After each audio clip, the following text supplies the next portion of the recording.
Hey guys, welcome on Dream Classes. आज हम पढ़ने वाले हैं वंशागति और विभिन्नता का सिद्धांत। ये जो हमारे हेरिडिटी एंड वेरिएशंस वाला चैप्टर है, ये हमारा बहुत इंपॉर्टेंट चैप्टर है and very very interesting chapter है। इस चैप्टर को हम बहुत इंटरेस्टिंग तरीके से आज करने वाले हैं। ठीक है, तो हम थोड़ा बेसिक लिखते हैं कि ये जो हमारी वंशागति होती है, ये हमारी विभिन्नता है, ये क्या होती है, वंशागति कहाँ से आई, विभिन्नता क्या है, इनका थोड़ा बेसिक स्ट्रक्चर कि कहाँ से हमारे पास आए हैं और हम इन्हें क्यों पढ़ रहे हैं, रीज़न क्या है हमारा पढ़ने का, ताकि हम इस टॉपिक्स में इंटरेस्ट क्रिएट कर सकें। चलिए, तो हम बात करते हैं। जैसे कि हमारे एक पीढ़ी से एक पीढ़ी, जनरेशन से हमारी दूसरी पीढ़ी,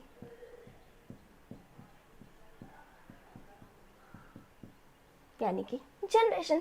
तो ये हमारी क्या होगी, फर्स्ट जनरेशन, सेकंड जनरेशन। तो हमारे एक पीढ़ी से दूसरी पीढ़ी में कुछ लक्षण जाते हैं। क्या जाते हैं?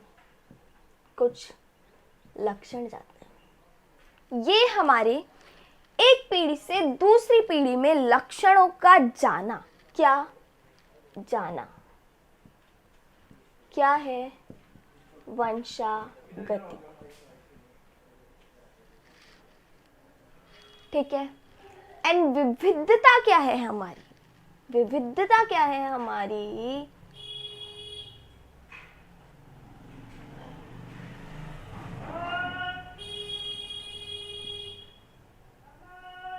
वेरिएशंस क्या है हमारे? क्या होता है कि एक पीढ़ी से दूसरी पीढ़ी में लक्षण जाते हैं, तो इन लक्षणों में कुछ विभिन्नताएं आती हैं। क्या होता है? एक पीढ़ी से दूसरी पीढ़ी में हमारे लक्षण जा रहे हैं, तो इन लक्षणों में कुछ विभिन्नताएं आती हैं। तो इन विभिन्नताओं को हम क्या बोल देते हैं? विविधताएं बोल देते हैं। अभी आनुवंशिकी कहाँ से आई, जो हमारा चैप्टर है, कहाँ से आया, किस तरह से आया, एक एक पॉइंट बहुत अच्छे से हम लोग क्लियर करने वाले हैं। तो आइए हम स्टार्ट करते हैं हमारा आज का चैप्टर। प्लस ये जो हमारा आज आप 12th क्लास में चैप्टर पढ़ रहे हैं, यही चैप्टर हमारे 10th क्लास में भी था। अगर आपने वहाँ से ये चैप्टर पढ़ा है, आपका बेसिक स्ट्रॉन्ग है, तो आपको ये चैप्टर 50% कंप्लीट वहीं पे हो चुका है। अगर नहीं तो भी कोई प्रॉब्लम नहीं है, कोई डरने की ज़रूरत नहीं है। आज हम यहाँ सब कुछ कंप्लीट कर लेंगे हमारे वंशागति और विविधता के बारे में। तो चलिए स्टार्ट करते हैं कि इतना समझ में आ गया ना आप लोगों को कि हमारी वंशागति क्या है एंड हमारी विविधता क्या है। तो अब हम देखेंगे कि हमारी, पहले हम एक चार्ट बना लेते हैं कि हम क्या क्या देखने वाले हैं। आज के लेक्चर में हम क्या क्या पढ़ने वाले हैं। चलिए, तो हम पहले पढ़ेंगे हेरिडिटी क्या है, इनहेरिटेंस क्या है। क्या पढ़ेंगे हम? हेरिडिटी।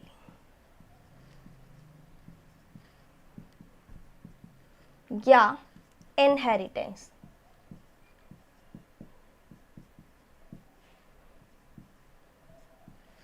क्या होता है हमारी हेरिडिटी, क्या होती है हमारी इनहेरिटेंस। हमारे जीव विज्ञान की वह शाखा, ब्रांचेस ऑफ बायोलॉजी, जीव विज्ञान की वह शाखा जिसमें हम वंशागति और विविधता का अध्ययन करते हैं,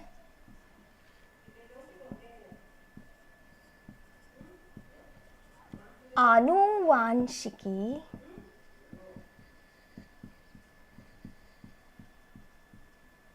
हेरिडिटी कहलाती है। इस हेरिडिटी में किसको तो हम फादर ऑफ हेरिडिटी कहते हैं।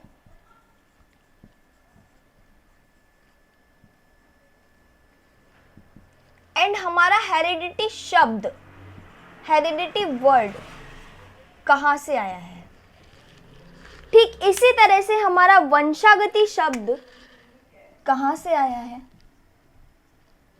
ये आप लोगों को पता होना चाहिए। आप मुझे कमेंट करके बताइए कि हमारा जो हेरिडिटी है वो कहाँ से आया है, उसके फादर कौन है, एंड हमारा जो वंशागति है, इनहेरिटेंस है हमारा, ये कहाँ से आया है, वंशागति कहाँ से आया है। वंशागति को हम क्या बोल रहे हैं, हमारे वेरिएशंस। ये इनके टर्म्स किसने दिए हैं? तो स्टार्ट करते हैं हम। फादर ऑफ हेरिडिटी हम आगे देखेंगे कि क्या है। क्लियर? चलिए, तो हम जो हमारी वेरिएशंस थी जिसे हमने किया है वंशागति, जल्दी से आप बताइए, फिर मैं इनके आंसर आपको बताऊंगी। वंशागति हमारी 2 टाइप की होती है। एक होती है हेरिडिटेबल और एक होती है नॉन हेरिटेबल। एक क्या है हमारी वंशागति, हेरिटेबल है, और एक हमारी वंशागति क्या है, नॉन हेरिटेबल है।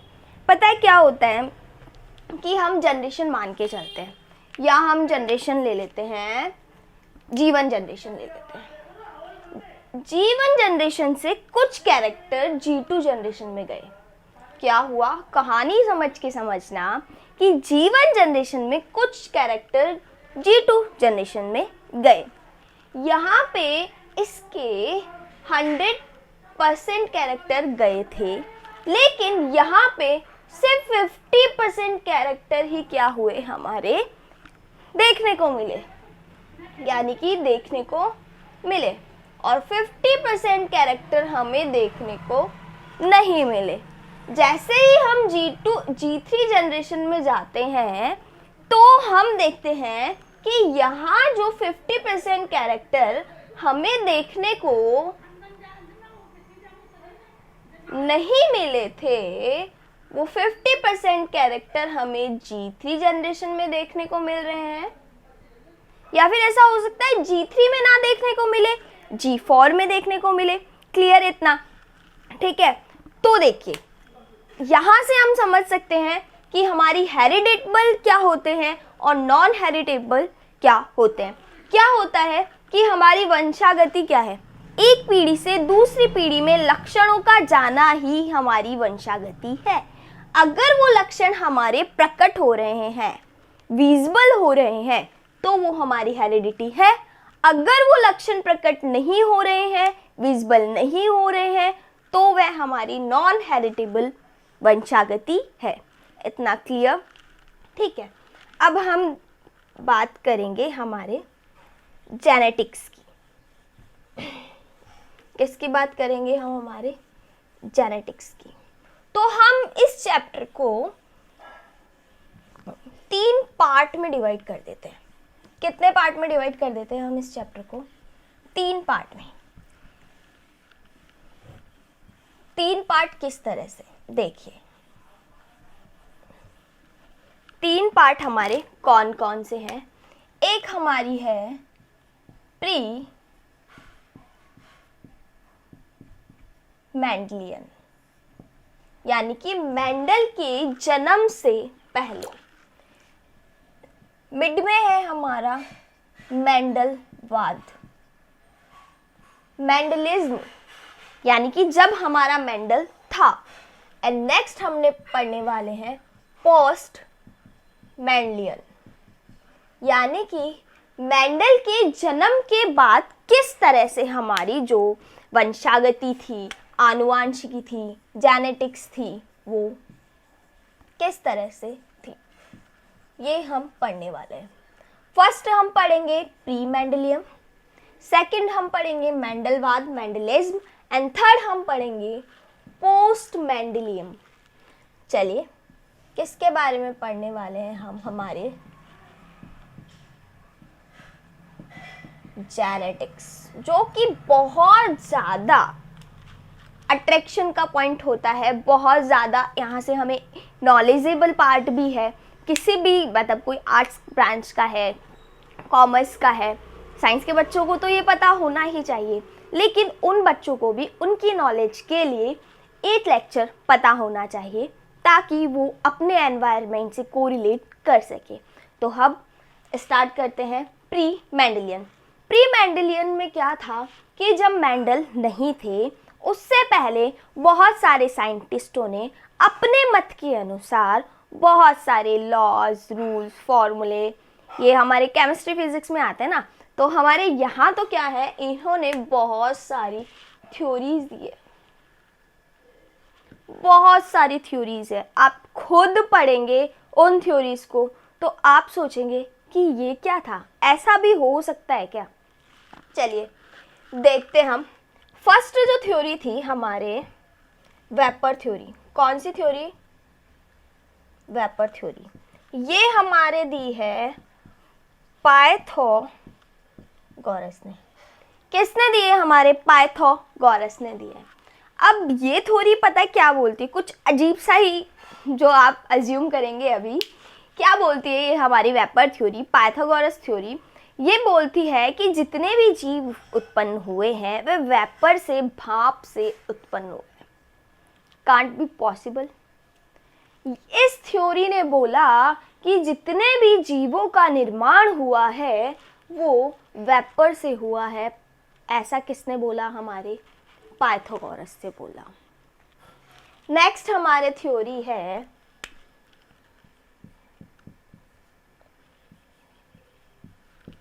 Pre formation theory. आपको इनके नेम लर्न करने हैं, आपको इनके नेम लर्न करने हैं। इनमें से भी 2-3 इंपॉर्टेंट है, उनके नेम लर्न करने हैं। हमारी प्री फॉर्मेशन थ्योरी दी है स्वैन मॉडर्न ने। किसने दी है? स्वैन मॉडर्न ने। अब इन्होंने भी कुछ अजीब सा ही बोला। इन्होंने बोला कि भाई भाप से बन जाते हैं। इन्होंने क्या बोला कि जो हमारे जीव हैं वो पसीने से बने, यानी कि क्या बोलते हैं कि अगर आपको स्वेट आ रहा है, पसीना आ रहा है, तो आप उसे पोंछकर, है ना, जो हमारे अनाज का भंडार होता है या फिर ऐसी जगह पे रख दो जहाँ पे नमी होती है। आप थोड़े टाइम बाद देखोगे कि वहाँ पर जीव उत्पन्न हो जाता है। तो क्या पॉसिबल है ऐसा? नहीं है। तो इनकी थ्योरी भी क्या थी? फेल थी। करते हैं एपिजेनेसिस थ्योरी। कौन सी थ्योरी? हमारे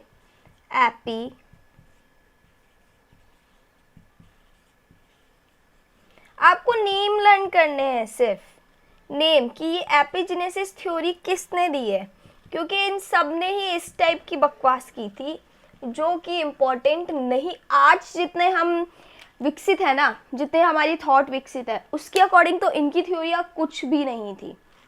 तो हम डायरेक्ट मेंडल की थ्योरी को पढ़ेंगे। मेंडल की थ्योरी को पढ़ने से पहले हमें पता होना चाहिए कि हमारे जो मेंडल से पहले भी जो हमारे मेंडल का, हमें सबको पता है कि मेंडल ने मटर के पौधे पे प्लांट अपने डिस्कवरी की। मटर के पौधे पे उन्होंने अपने प्रयोग किए थे।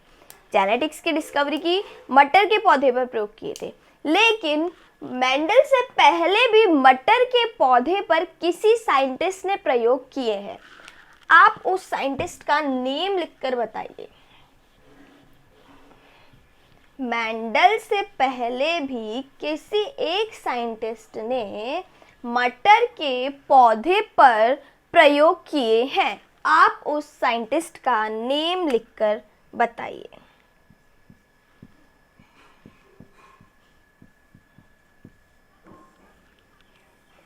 सारे बच्चे इस नेम को कम से कम 5 बार चैट सेक्शन में टाइप करेंगे ताकि आपको ये नेम लर्न हो जाए। कॉल रिटर ने मटर के पौधे पर मेंडल से पहले प्रयोग किए हैं।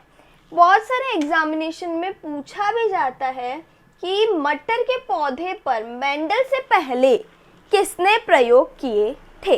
Is that clear? ठीक है, स्क्रीनशॉट ले लीजिए इसका। फिर हम स्टार्ट करने वाले हैं हमारा मेंडलवाद। मेंडल ने क्या क्या किया, किस तरह से किया, that's very very interesting point, very interesting topic. चलिए, तो आप लोग मुझे बताइए कि फादर ऑफ जेनेटिक्स कौन है हमारे, and father of modern genetics कौन से हैं, एंड आनुवांशिकी शब्द किसने दिया।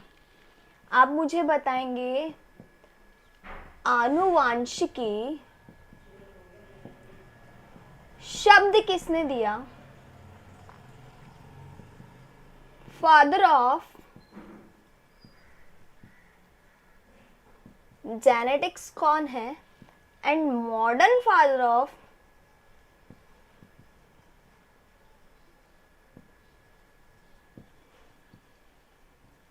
जेनेटिक्स कौन है। जल्दी से कमेंट सेक्शन में लिखकर बताइए।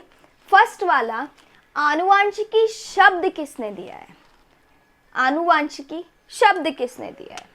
चलिए मैं आपको ऑप्शन देती हूँ। ए मेंडल ने, बी कार्ल कॉरेंज ने, सी बैटसन ने, and D none of this. आनुवांशिकी शब्द किसने दिया है, किसने दिया है हमारे आनुवांशिकी शब्द, बैटसन ने। किसने दिया है हमारा आनुवांशिकी शब्द, बैटसन ने दिया है। चलिए अब हम हमारा नेक्स्ट करते हैं, हमारे फादर ऑफ जेनेटिक्स किसे कहा जाता है, फादर ऑफ जेनेटिक्स किसे कहा जाता है। ऑप्शन नंबर फर्स्ट मेंडल को, option number B Karl Correns को, ऑप्शन नंबर सी बैटसन को, या फिर none of this. Father of genetics हम किसको बोलते हैं, किसको बोलते हैं हम फादर ऑफ जेनेटिक्स, हमारे किसको बोलते हैं हम फादर ऑफ जेनेटिक्स। मेंडल को फादर ऑफ जेनेटिक्स बोला जाता है। अगर हम बात करें मॉडर्न फादर ऑफ जेनेटिक्स, यानी कि हमारे मॉडर्न फादर ऑफ जेनेटिक्स कौन है, तो बताइए कौन है हमारे, वही ऑप्शन मेंडल, कार्ल कॉरेंज, बैटसन या नन ऑफ दीज। तो हम हमारे मॉडर्न फादर ऑफ जेनेटिक्स किसको बोलते हैं, बैटसन को बोलते हैं। मॉडर्न फादर ऑफ जेनेटिक्स कौन है हमारा, बैटसन है। चलिए अब हम विविधता के बारे में थोड़ा सा पढ़ रहे थे। तो विविधता हमारी 2 टाइप्स की होती है। आपको पता है कायिक कोशिकाएं होती हैं और हमारी जननिक कोशिका होती है ना। तो उनके बारे में मैं आपको थोड़ा सा बता देती हूँ।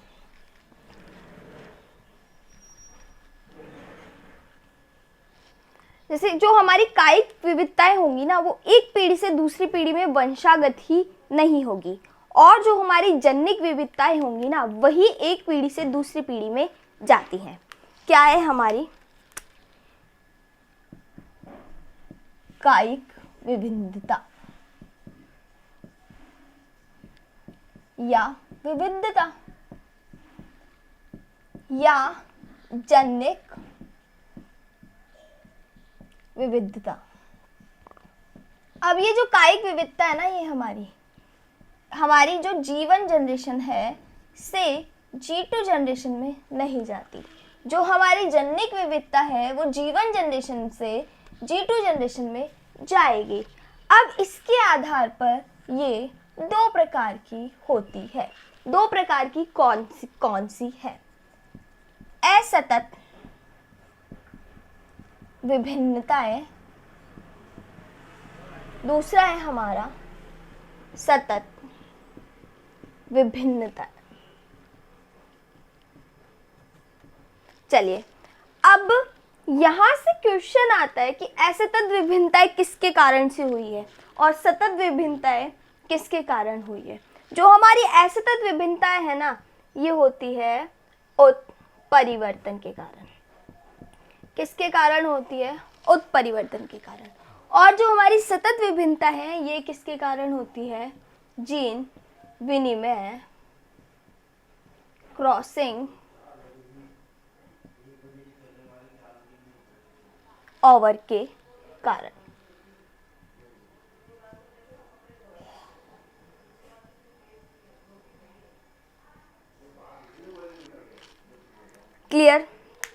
चलिए देखते हैं।